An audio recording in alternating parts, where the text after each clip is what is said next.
അക്കരയ്ക്കു യാത്ര ചെയ്യും സീയോൻ സഞ്ചാരി, ഓളങ്ങൾ കണ്ടു നീ ഭയപ്പെടേണ്ട.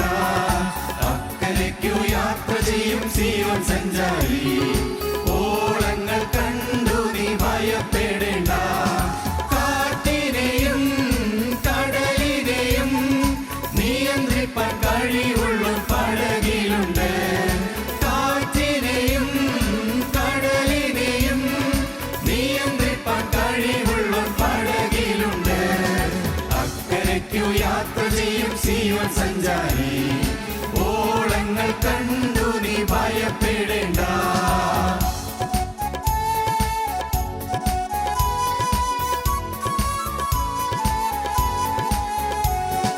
വിശ്വാസമാം പടകിൽ യാത്ര ചെയ്യുമ്പോൾ തണ്ടു വലിച്ചു നീ വലഞ്ഞിടുമ്പോൾ.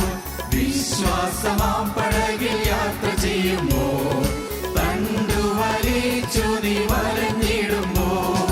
ഭയപ്പെടേണ്ട, കർത്തൻ കൂടെയുണ്ട്, അടുപ്പിക്കും സ്വർഗീയ തുറമുഖത്ത്. ഭയപ്പെടേണ്ട, കർത്തൻ കൂടെയുണ്ട്, അടുപ്പിക്കും സ്വർഗീയ തുറമുഖത്ത്. അക്കരയ്ക്കു യാത്ര ചെയ്യും സീയോൻ സഞ്ചാരി, ഓളങ്ങൾ കണ്ടു നീ ഭയപ്പെടേണ്ട.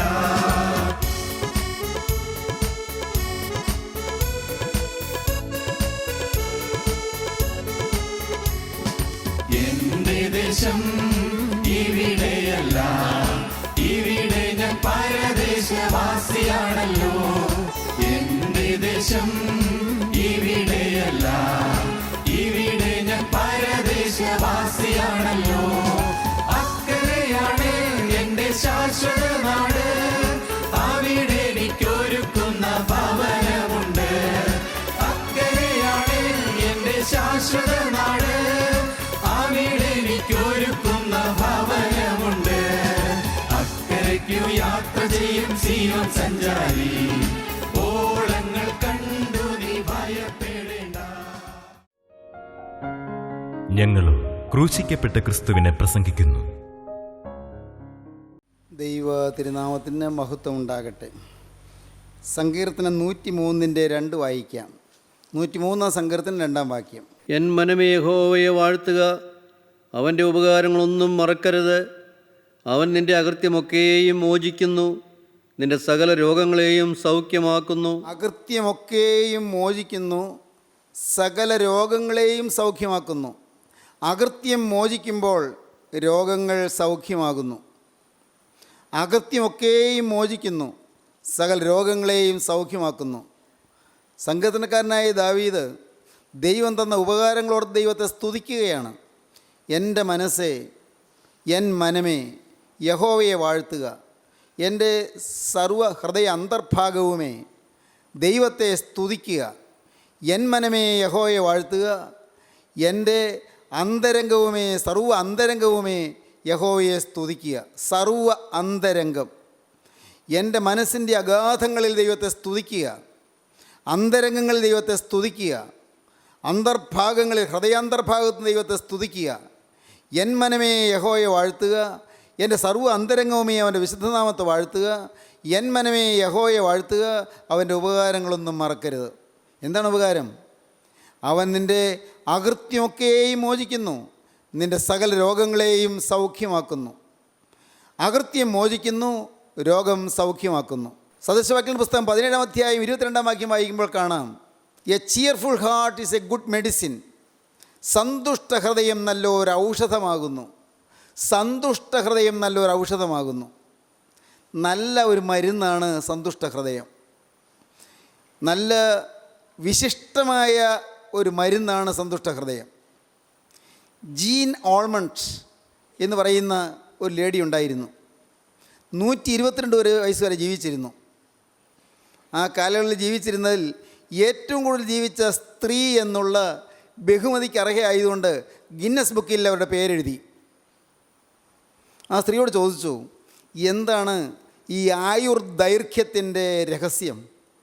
ഇത്രയും ദീർഘനാൾ നിങ്ങൾ ജീവിച്ചിരിക്കാനുള്ള ആ കാരണം എന്താണ്? അവർ പറഞ്ഞു, ഒരു കാര്യം മാത്രം, ലാഫ്റ്റർ, ചിരി, അതാണ്. സന്തുഷ്ട ഹൃദയം, ചിരി, ഉള്ളിൽ ചിരി, ഉള്ളിൽ സന്തോഷം. സന്തുഷ്ട ഹൃദയം നല്ലൊരു ഔഷധമാകുന്നു, ഉള്ളിൽ ചിരി. ഈ ഇമ്മ്യൂൺ സിസ്റ്റം അത് സജീവമാക്കുന്നതിന് സഹായിക്കും ചിരി. രോഗാണുക്കളെ ചെറുക്കുന്നതിനുള്ളതായ ശക്തി പ്രസരിപ്പിക്കുന്നതിന് സഹായിക്കും ചിരി. രോഗത്തെ തടുക്കുന്നതിന് സഹായിക്കും ചിരി, സന്തോഷം.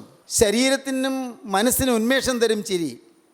ഡിപ്രഷൻസ് മാറ്റും, വിരസതകൾ മാറ്റും, ഡിജക്ഷൻസ് മാറ്റും, മടുപ്പ് മാറ്റും, നമ്മുടെ നിരാശകൾ മാറ്റും ചിരി. ചിരിക്കാൻ കഴിയുന്നതിനൊരു ഭാഗ്യമാണ്. സന്തുഷ്ട ഹൃദയം നല്ലൊരു ഔഷധമാകുന്നു. സന്തുഷ്ട ഹൃദയം കിട്ടണമെങ്കിൽ പാപം മോചിച്ച് കിട്ടണം. ഹൃദയത്തിലെ സന്തോഷത്തെ നശിപ്പിക്കുന്നതാണ് പാപം. നമ്മുടെ ജീവിതത്തിൽ വരുന്നതായ തിന്മകൾ നമ്മുടെ സൗഖ്യത്തെ നശിപ്പിക്കും, നമ്മുടെ സന്തോഷത്തെ നശിപ്പിക്കും. ദൈവത്തിന് സ്തോത്രം. നമുക്ക് ചില വാക്യം കൊണ്ട് വായിക്കാം. യിരെമ്യാ പ്രവാചകന്റെ പുസ്തകം 31-ാം അധ്യായം 34-ാം വാക്യം വായിക്കാം. യിരെമ്യാ 31:34. ഇനി അവരിൽ ആരും തൻ്റെ കൂട്ടുകാരനെയും തൻ്റെ സഹോദരനെയും യഹോവയെ അറിയുക എന്ന് ഉപദേശിക്കുകയില്ല. അവർ ആബാലവൃദ്ധം എല്ലാവരും എന്നെ അറിയും. ഞാൻ അവരുടെ അകൃത്യം മോചിക്കും. ഞാൻ അവരുടെ അകൃത്യം മോചിക്കും. അവരുടെ പാപം ഇനി ഓർക്കുകയുമില്ല. അവരുടെ പാപം ഇനി ഓർക്കുകയുമില്ല എന്ന് യഹോവയുടെ അരുളപ്പാട്. യഹോവയുടെ അരുളപ്പാട്. ഞാൻ അവരുടെ അകൃത്യം മോചിക്കും, അവരുടെ പാപങ്ങളെ ഇനി ഓർക്കുകയുമില്ല. ദൈവം പാപങ്ങളെ മറന്നു കളയും.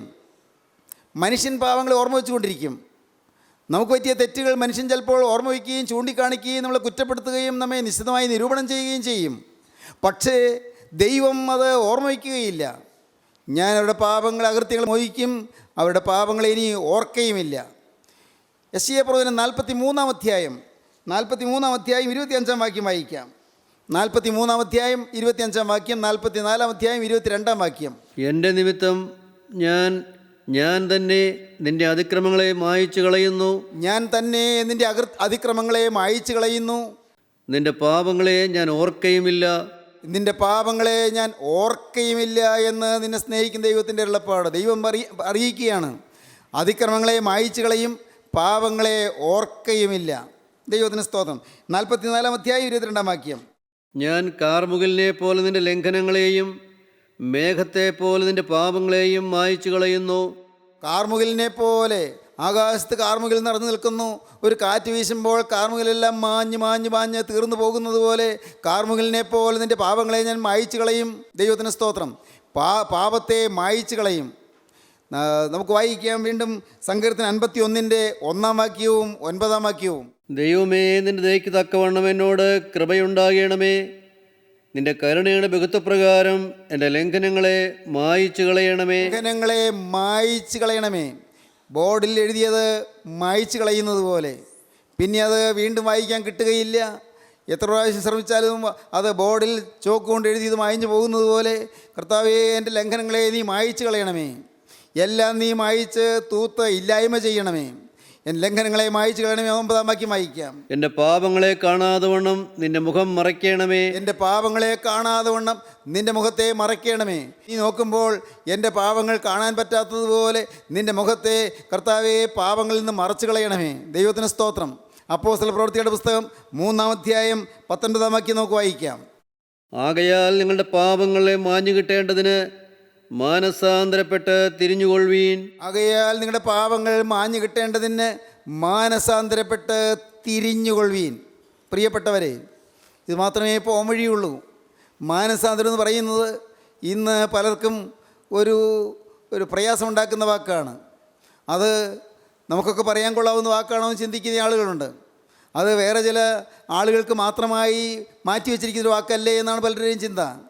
അല്ല പ്രിയരെ, മാനസാന്തരം അത് ഏവർക്കും അത്യാവശ്യമാണ്. മാനസാന്തരപ്പെടണം. മാനസാന്തരപ്പെട്ട് തിരിഞ്ഞാൽ മാത്രമേ പാപങ്ങൾ മാഞ്ഞു കിട്ടുകയുള്ളൂ. പാപങ്ങൾ മാഞ്ഞു കിട്ടേണ്ടതിന് മാനസാന്തരപ്പെട്ട് തിരിഞ്ഞുകൊള്ളുവീൻ. ഞാൻ വളരെ എളിമയോടെ പറയട്ടെ, എൻ്റെ ജീവിതത്തിൽ സകല അഭിവൃദ്ധിക്കും കാരണം മാനസാന്തരമാണ്. എൻ്റെ ജീവിതത്തിൽ നിരാശ മാറിയതിന് കാരണം മാനസാന്തരമാണ്. എൻ്റെ കുടുംബത്തിൽ ഐശ്വര്യത്തിന് കാരണം മാനസാന്തരമാണ്. എൻ്റെ മക്കൾക്ക് സമാധാനം കിട്ടാൻ കാരണം മാനസാന്തരമാണ്. കുടുംബത്തിൽ ശാന്തിയും സ്വസ്ഥതയും ലഭിക്കാൻ കാരണം മാനസാന്തരമാണ്. പ്രിയപ്പെട്ടവരെ, എന്തിന് എൻ്റെ വിദ്യാഭ്യാസം ഉയർന്നതും വളർന്നതും എൻ്റെ മാനസാന്തരം മൂലമാണ്. ദൈവത്തിന് സ്തോത്രം. സകല നന്മകൾക്കും സകല അഭിവൃദ്ധിക്കും കാരണം കർത്താവായ യേശുക്രിസ്തു മാത്രമാണ്. മാനസാന്തരപ്പെട്ടു എന്നുള്ളതാണ് കാരണം. സഹോദരങ്ങളെ, ഞാൻ മാനസാന്തരപ്പെട്ടു എന്നുള്ളത് കൊണ്ട് എൻ്റെ ജീവിതത്തിൽ ദൈവം അത്ഭുതങ്ങൾ പ്രവർത്തിക്കാൻ തുടങ്ങി. മാനസാന്തരം എന്ന് പറഞ്ഞാൽ അത് ഞാൻ ഉണ്ടാക്കുന്നതല്ല, നാം ആരും ശ്രമിച്ചുണ്ടാക്കുന്നതുമല്ല. ദൈവം തരുന്നൊരു അനുഗ്രഹമാണ്, ദൈവം തരുന്നൊരു ഭാഗ്യമാണ്, ദൈവം തരുന്നൊരു കൃപയാണ്. ദൈവത്തിൻ്റെ കൃപ കൊണ്ട് മാത്രമാണ് സാധിക്കുന്നത്. ഇന്ന് ഇത് കേട്ടുകൊണ്ടിരിക്കുമ്പോൾ നിങ്ങൾക്ക് മാനസാന്തരം ഇതുവരെയും കിട്ടിയിട്ടില്ലെങ്കിൽ, നിങ്ങളുടെ ഹൃദയം തകരുന്നില്ലെങ്കിൽ, നിങ്ങളുടെ പാപങ്ങളെ ഓർത്ത് അനുദപിക്കാൻ കഴിഞ്ഞിട്ടില്ലെങ്കിൽ, നിങ്ങൾക്ക് ഒരു മനംതിരിവ് ലഭിച്ചിട്ടില്ലെങ്കിൽ, നിങ്ങളിപ്പോൾ ദൈവത്തോട് പറയണം, കർത്താവേ, എൻ്റെ ജീവിതത്തിൽ നിരാശയും ദുരിതവും ദുഃഖവും കഷ്ടപ്പാടും വേദനകളും യാതനകളും നിരന്തരം വന്നുകൊണ്ടിരുന്നതിന് കാരണം നാഥ, നീ എൻ്റെ ഹൃദയത്തിൽ ഇല്ലാതെ പോയതാണ്. ഇന്ന് ദൈവമേ, നീ എനിക്കൊരു മാനസാന്തരം തരണമേ, ഈ മാനസാന്തരം എന്ന മഹാത്ഭുതം എനിക്ക് സാധിപ്പിച്ചു തരണമേ എന്ന് നിങ്ങൾ ദൈവത്തോട് പറയണം. നിങ്ങളിരിക്കുന്നിടത്ത് വന്ന് നിങ്ങളുടെ പ്രാർത്ഥന കേൾക്കുന്ന ക്രിസ്തു നിങ്ങളുടെ പ്രാർത്ഥന സ്വീകരിച്ച് നിങ്ങൾ കർത്താവ് മാനസാന്തരം തരും. അപ്പോസ്തല പ്രവൃത്തികളുടെ പുസ്തകം 17-ാം അധ്യായം 30-ാം വാക്യം വായിക്കുമ്പോൾ കാണാം, അറിയായ്മയുടെ കാലങ്ങളെ ദൈവം ലക്ഷ്യമാക്കാതെ ഇപ്പോൾ എല്ലായിടത്തും എല്ലാവരും മാനസാന്തരപ്പെടുവാൻ ദൈവം മനുഷ്യരോട് കൽപ്പിക്കുന്നു. അറിയായ്മയുടെ കാലങ്ങളെ ദൈവം ലക്ഷ്യമാക്കുകയില്ല. അറിവില്ലായ്മയെ പലതും സംഭവിച്ചു പോയി, അന്ധവിശ്വാസങ്ങളിൽ കുടുങ്ങിപ്പോയി, അവധാചാരങ്ങളിൽ ഞെരിഞ്ഞുപോയി. എൻ്റെ കർത്താവേ, പല വ്യർത്ഥമായ അനുഷ്ഠാനങ്ങളിലും ജീവിതം പാഴാക്കിപ്പോയി. എൻ്റെ കർത്താവേ, എനിക്കൊരു മാനസാന്തരം തരണമേ. അറിയായ്മയുടെ കാലങ്ങളെ ദൈവം ലക്ഷ്യമാക്കുകയില്ല. അറിവില്ലാതെ വന്നുപോയ കാലങ്ങളിൽ വന്നുപോയ തെറ്റുകൾ കർത്താവ് ക്ഷമിച്ചു തരും. അറിയായ്മയുടെ കാലങ്ങളെ ദൈവം ലക്ഷ്യമാക്കാതെ ഇപ്പോൾ എല്ലായിടത്തും എല്ലാവരും മാനസാന്തരപ്പെടുവാൻ ദൈവം മനുഷ്യരോട് കൽപ്പിക്കും. ദൈവത്തിൻ്റെ കൽപ്പനയാണത്, നിത്യനായ ദൈവത്തിൻ്റെ കൽപ്പന.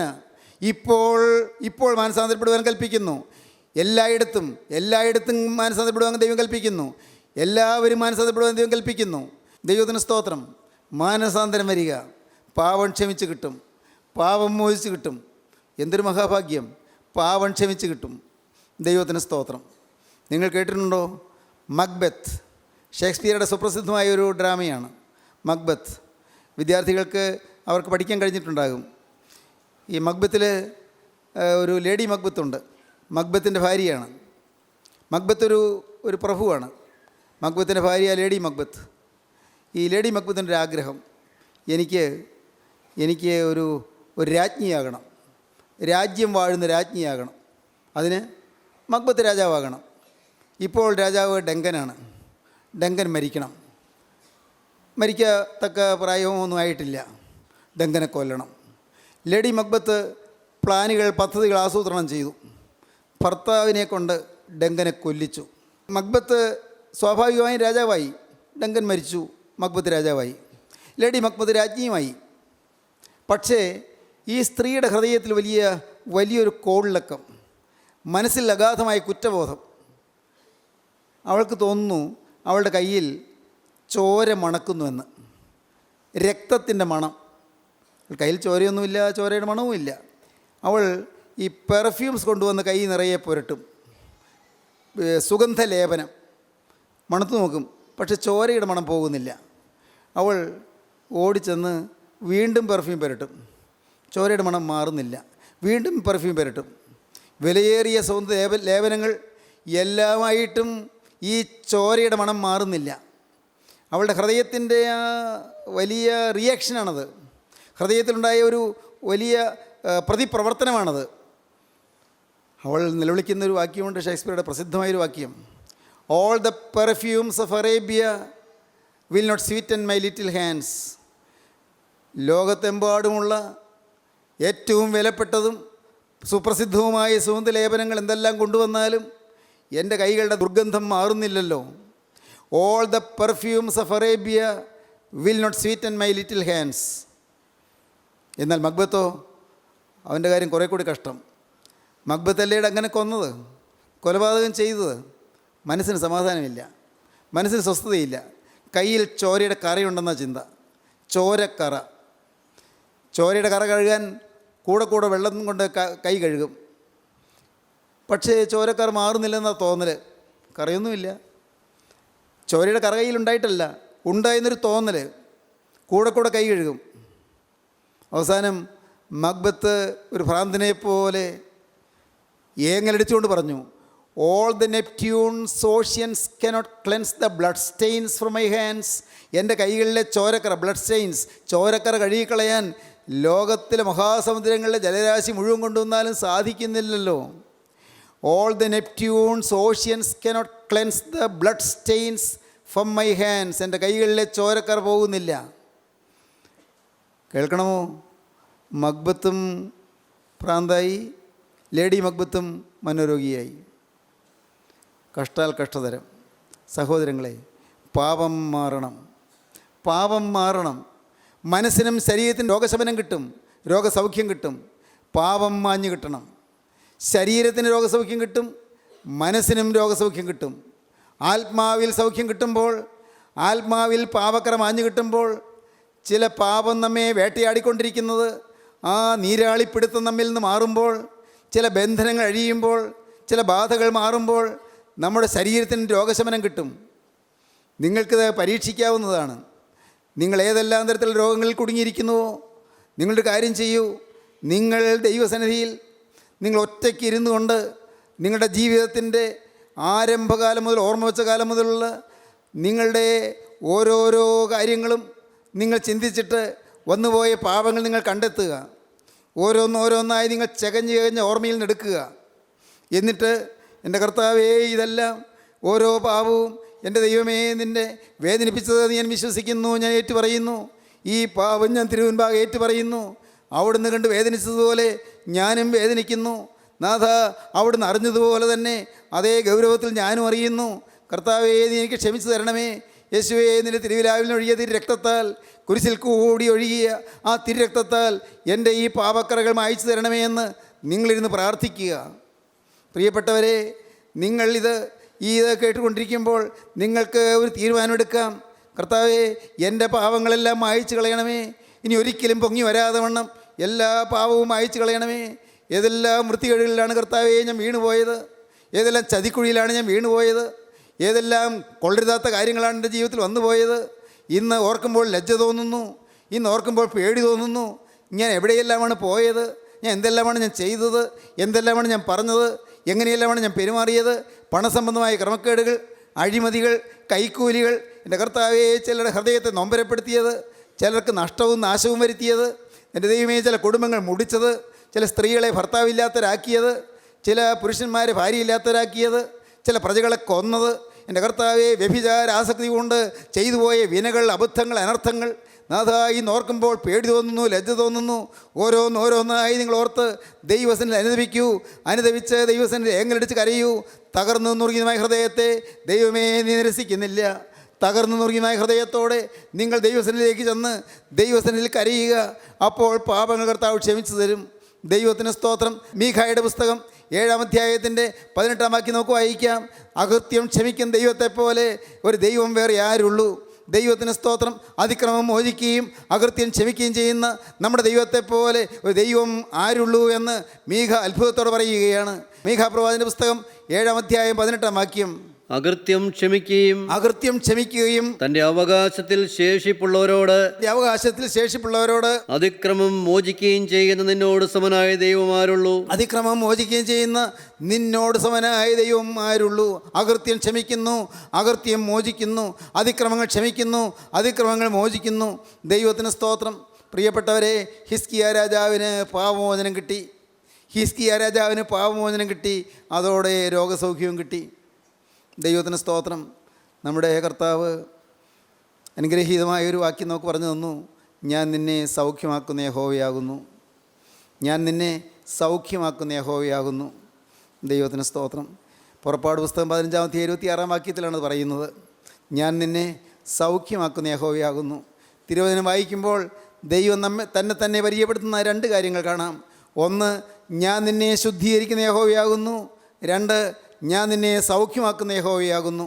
വായിക്കാം. പുറപ്പാട് 15-26. നിന്റെ ദൈവമായ യഹോവയുടെ വാക്ക് നീ ശ്രദ്ധയോടെ കേട്ട് അവന് പ്രസാദമുള്ളത് ചെയ്യുകയും അവൻ്റെ കൽപ്പനകളെ അനുസരിച്ച് അവൻ്റെ സകല വിധികളും പ്രമാണിക്കുകയും ചെയ്താൽ ഞാൻ മിസ്രയീമ്യർക്ക് വരുത്തിയ വ്യാധികളിലൊന്നും നിനക്ക് വരുത്തുകയില്ല.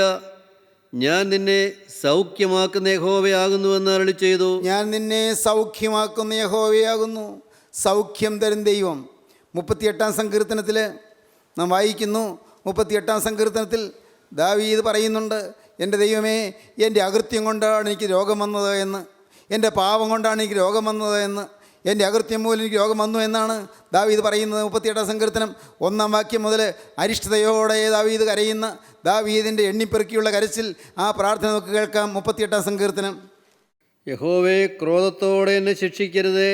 ഇപ്പോൾ രോഗം വന്ന് ശരീരമാസകലം വലഞ്ഞിരിക്കുന്ന സമയമാണ്, വേദനിച്ച് പൊളയുന്ന സമയമാണ്. ദാവീദ് പറയുകയാണ്, യഹോവേ, ക്രോധത്തോടെ എന്നെ ശിക്ഷിക്കരുതേ, ഉഗ്രനീരസത്തോടെ എന്നെ ദണ്ഡിപ്പിക്കുകയും അരുതേ. എന്നെ ദണ്ഡിപ്പിക്കുകയും അരുതേ. നിന്റെ അസ്ത്രങ്ങൾ എന്നിൽ തറച്ചിരിക്കുന്നു, അസ്ത്രങ്ങൾ എന്നിൽ തറച്ചിരിക്കുന്നു. നിന്റെ കൈ എൻ്റെ മേൽ ഭാരമായിരിക്കുന്നു, കൈ എൻ്റെ മേൽ ഭാരമായിരിക്കുന്നു.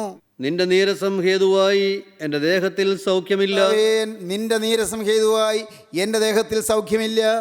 എൻ്റെ പാപം ഹേതുവായി എൻ്റെ അസ്ഥികളിൽ സ്വസ്ഥതയുമില്ല. പാപം ഹേതുവായി എൻ്റെ അസ്ഥികളിൽ സ്വസ്ഥതയുമില്ല.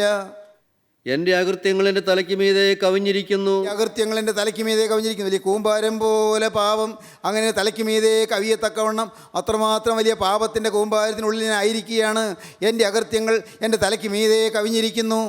ഭാരമുള്ള ചുമട് പോലെ അവ എനിക്ക് അതിഘനമായിരിക്കുന്നു. ഭാരമുള്ള ചുമട് പോലെ എൻ്റെ പാപങ്ങൾ എനിക്ക് അതിഘനമായിരിക്കുന്നു. എൻ്റെ ഭോഷത്വം ഹേതുവായി എൻ്റെ വ്രണങ്ങൾ ചീഞ്ഞു നാറുന്നു. ദീർഘാസകലം വ്രണങ്ങൾ വന്നിരിക്കുന്നതിന് കാരണം എൻ്റെ ഭോഷത്വം, എൻ്റെ പാപം ഹേതുവായി എൻ്റെ കർത്താവേ, എൻ്റെ വ്രണങ്ങൾ ചീഞ്ഞ് നാറുന്നു. ഞാൻ കുനിഞ്ഞ് ഏറ്റവും കൂനിയിരിക്കുന്നു. കർത്താവേ, ഞാൻ കുനിഞ്ഞ് ഏറ്റവും കൂനിയിരിക്കുന്നു. ഞാൻ ഇടവിടാതെ ദുഃഖിച്ചു നടക്കുന്നു. ദുഃഖിച്ചു നടക്കുന്നു. എൻ്റെ അരയിൽ വരൾച്ച നിറഞ്ഞിരിക്കുന്നു. സങ്കടത്തോടെ പറയുകയാണ്, എൻ്റെ അരയിൽ വരൾച്ച നിറഞ്ഞിരിക്കുന്നു, എല്ലാം അസ്ഥികളിൽ സ്വസ്ഥതയില്ല. ഇന്ന് എൻ്റെ സ്നേഹിതരെ, നിങ്ങൾ ഈ വാക്കുകളെ കേൾക്കുമ്പോൾ, നിങ്ങൾ രോഗത്തിൻ്റെ പീഡയിൽ വലയുന്നവർ ആരെല്ലാം ഉണ്ട്, നിങ്ങൾ ചിന്തിക്കൂ, എൻ്റെ കർത്താവേ, എനിക്ക് എൻ്റെ രോഗത്തിൻ്റെ സൗഖ്യം കിട്ടണമെന്ന് എനിക്ക് ആഗ്രഹമുണ്ട്. എന്നാൽ അതിനു മുൻപ് എൻ്റെ ആത്മാവിൽ സൗഖ്യം തരണം, എൻ്റെ പാപം ക്ഷമിച്ചു തരണം, എൻ്റെ അകൃത്യം മോഹിച്ചു തരണം. പാപം ക്ഷമിച്ച് കർത്താവേ, പാപം മായിച്ച് ഇല്ലായ്മ ചെയ്ത് എന്നെ ഒരു വിശുദ്ധനാക്കി മാറ്റണം. ദൈവത്തിന് സ്തോത്രം. പറയാൻ എളുപ്പമാണല്ലോ. സ്നേഹിതരെ, നിങ്ങൾ ആത്മാർത്ഥമായി ആഗ്രഹിക്കുമോ എനിക്കൊരു വിശുദ്ധനായി ജീവിക്കണമെന്ന്? ഇത്രയും കാലം എൻ്റെ ചിന്താമണ്ഡലത്തിൽ അങ്ങനെയൊന്നും വന്നിരുന്നില്ല. നാഥ, ഇത്രയും കാലം ഞാൻ വിശുദ്ധനാകണമെന്ന് ഞാൻ ആഗ്രഹിച്ചില്ല. എന്നാൽ ഇന്ന് ഈ വാക്കുകളെ കേട്ടുകൊണ്ടിരിക്കുമ്പോൾ തിരുവൻപാവ് ഞാനൊരു പ്രതിഷ്ഠയെടുക്കുന്നു, ഞാൻ സമർപ്പണം പറയുന്നു. കർത്താവേ, എനിക്ക് ഈ ഭൂമിയിൽ ഇനിയുള്ള കാലം ഒരു വിശുദ്ധനായി ജീവിക്കണം. വിശുദ്ധിയുള്ള ഒരു തലമുറ എനിക്ക് കെട്ടിപ്പടുക്കണം. കർത്താവേ, ഒരു വിശുദ്ധ ജനമായി നിൽപ്പാൻ എനിക്ക് നീ ഭാഗ്യം തരണം. ദൈവത്തിന് സ്തോത്രം. പത്രോസിൻ്റെ 1-ാമത്തെ ലേഖനം വായിക്കുമ്പോൾ കാണാം, നിങ്ങളോ അന്ധകാരത്തിൽ നിന്ന് അത്ഭുത പ്രകാശത്തിലേക്ക് നിങ്ങളെ വിളിച്ചവൻ്റെ സൽഗുണങ്ങളെ ഘോഷിപ്പാൻ തക്കവണ്ണം തിരഞ്ഞെടുക്കപ്പെട്ട ഒരു ജാതിയും രാജകീയ പുരോഹിതവർഗവും വിശുദ്ധ വംശവും സ്വന്തം ജനവുമാകുന്നു. ഒരു വിശുദ്ധ വംശമാണെന്നാണ് കർത്താവ് പറഞ്ഞത്. എൻ്റെ സ്നേഹിതരെ, നിങ്ങൾക്ക് ഈ ആഗ്രഹം വരുന്നുണ്ടോ? ഇന്ന് നിങ്ങളുടെ ഹൃദയത്തിൽ വീഴുന്ന ഈ വിത്ത് അവിടെ കിടക്കും. ദൈവത്തിന് സ്തോത്രം. നാളുകൾ കഴിയുമ്പോൾ പ്രിയപ്പെട്ടവരെ, നിങ്ങൾ ഓരോരുത്തരും വിശുദ്ധരായി എഴുന്നേൽക്കും. ദൈവത്തിന് സ്തോത്രം. നിങ്ങൾ ഈ വാക്കുകളെ കേൾക്കുന്നവർ വിശുദ്ധിയുടെ ദീപശിഖ കരങ്ങളിൽ എന്തും നിങ്ങൾ വിശുദ്ധിയുടെ ആ ടോർച്ച് തെളിച്ചുകൊണ്ട് നിങ്ങൾ ഈ അന്ധകാരമയമായ ലോകത്തിൽ കൂടി നിങ്ങൾ ഓടി നടക്കും. നിങ്ങൾ സുവിശേഷത്തിൻ്റെ കാഹളം മുഴക്കും. നിങ്ങൾ ദൈവത്തിൻ്റെ വചനം പറയും. നിങ്ങൾ ദൈവത്തിൻ്റെ വചനം ജനത്തെ അറിയിക്കും. നിങ്ങൾ ഓരോരുത്തരും വിശുദ്ധരായി മാറും. ദൈവത്തിന് സ്തോത്രം. ഒരേ ഒരു കാര്യം മാത്രം, ഇന്നത്തെ ഈ ദുരിതങ്ങളും ഇന്നത്തെ ഈ കെടുതികളും എല്ലാം നന്മയ്ക്കാകെ ദൈവം വ്യാപരിപ്പിച്ച് തരുന്നത് നിങ്ങൾ അത്ഭുതത്തോടെ കാണും. എൻ്റെ കർത്താവേ, എൻ്റെ ജീവിതത്തിൽ ഒന്ന് പോയ ഈ യാതനകൾ, എൻ്റെ ജീവിതത്തിൽ ഒന്ന് പോയ ഈ കെടുതികൾ, എൻ്റെ ജീവിതത്തിൽ ഒന്ന് പോയ വേദനകൾ, എനിക്ക് വന്നതായ രോഗങ്ങൾ, അതെല്ലാം നന്മയ്ക്കാക്കി മാറ്റാൻ നിനക്ക് കഴിയുമെന്ന് ഞാൻ വിശ്വസിക്കുന്നു. എനിക്ക് വന്ന കനത്ത നഷ്ടങ്ങൾ, എനിക്ക് വന്ന വലിയ വലിയ കഷ്ടങ്ങൾ, വലിയ പ്രയാസങ്ങൾ എല്ലാം നന്മയ്ക്കാക്കി നീ മാറ്റിത്തരും ഞാൻ വിശ്വസിക്കുന്നു. ഇപ്പോൾ കർത്താവേ, എന്നെ തന്നെ നിൻ്റെ കരങ്ങളിലേക്ക് ഞാൻ തരുന്നു. എന്നെ നീ വിശുദ്ധീകരിക്കണമേ. എൻ്റെ മേൽ നിന്റെ തൃക്കരം വയ്ക്കണമേ. എന്നെ നീ ഒന്ന് കഴുകണമേ. ദൈവത്തിന് സ്തോത്രം. എൻ്റെ സഹോദരങ്ങളെ, നിങ്ങളിത് കേട്ടുകൊണ്ടിരിക്കുമ്പോൾ തന്നെ നിങ്ങളൊന്ന് വിനയപ്പെടുക. അരിഷ്ടനും മനസ്സ് തകർന്നവനും എൻ്റെ വചനത്തിങ്കൽ വിറയ്ക്കുന്നതിനുമായ മനുഷ്യൻ ഞാൻ കടാക്ഷിക്കുമെന്ന് യഹോവ അരുളി ചെയ്യുന്നു. യെശയ്യാ പ്രവചനം 66-ാം അധ്യായം 2-ാം വാക്യം. അരിഷ്ടനും മനസ്സ് മനസ്സ് തകർന്നവനും എൻ്റെ വചനത്തിങ്കൽ വിറയ്ക്കുന്നതിനുമായ മനുഷ്യനെ ഞാൻ കടാക്ഷിക്കും. ദൈവത്തിന് സ്തോത്രം. ലോക ചരിത്രം നിങ്ങൾ നോക്കൂ. ആരെല്ലാമാണ് ഉയർന്നിട്ടുള്ളത്, ആരെല്ലാമാണ് ശാശ്വത മൂല്യങ്ങൾ സ്വന്തമായി സമ്പാദിച്ചത്. അത് പാപമോചനം കിട്ടിയവരാണ്. തങ്ങളുടെ ജീവിതത്തിലെ നിസ്സാരത കണ്ട് എളിമപ്പെട്ടുകൊണ്ട് ദൈവത്തിൻ്റെ കരുണയ്ക്ക് വേണ്ടി യാചിച്ചവരാണ്. തങ്ങളുടെ ജീവിതത്തിലെ നികൃഷ്ടതകൾ കണ്ട് അനുദപിച്ച് പശ്ചാത്തപിച്ച് ദൈവവഴിയിലേക്ക് തിരിഞ്ഞവരാണ്.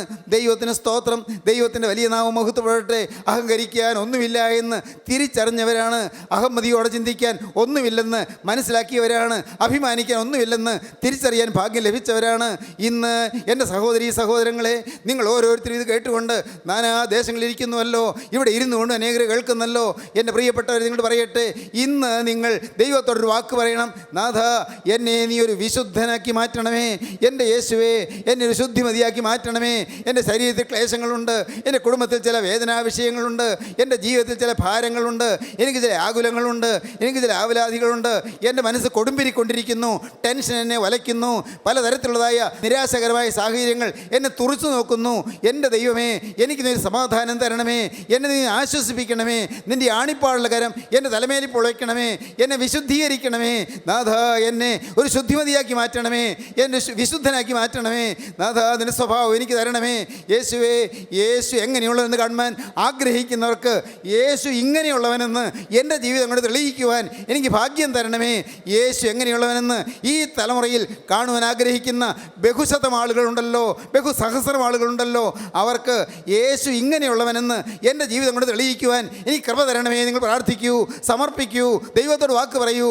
യേശുവേ, ഇന്നു മുതൽ ഞാൻ നിൻ്റെ വക. എൻ്റെ യേശുവേ, ഇന്നു മുതൽ ഞാൻ പുതിയ സൃഷ്ടി.